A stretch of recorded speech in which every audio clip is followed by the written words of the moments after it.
back for another Quick Tip Tuesday. So today we've got a tip for you that's going to make your timeline stretch across your whole screen. I've gotten some questions on this lately on why doesn't my timeline stretch across the whole screen? You know, I have my inspector in the way, or maybe your media pool, it goes up and down the side of the screen.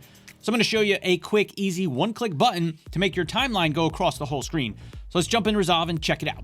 So let's say you're here in DaVinci Resolve. This is your project timeline here, and you want your timeline to go all the way across the screen. But right now, it's only on part of your screen because you have your media pool open, and your media pool is taking up the entire window here. So in order to change the media pool so it only takes up half the window, come on up to this little icon right here. It looks like a little TV on a stand. Go ahead and click that. And that's going to limit the media pool or the effects library or the index or whatever to just the top portion of your screen, and your timeline is going to extend across your entire screen. And in the same way with the inspector, if you have that open over here, you can see right now it's only half my screen, but maybe I want it to go all the way down so I don't have to scroll as much.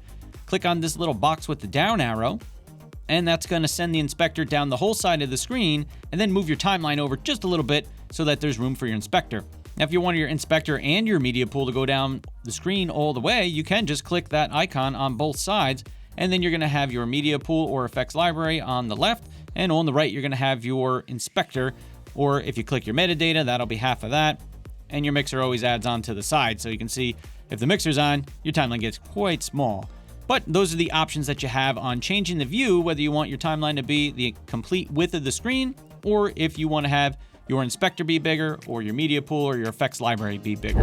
All right, so I hope you found this video helpful. If you did, check out more Quick Tip Tuesdays up here and see what YouTube suggests for you down there. So if you like this video, give it a thumbs up, subscribe to the channel, stay tuned for more Quick Tip Tuesdays, and I look forward to seeing you guys in the next video. Peace.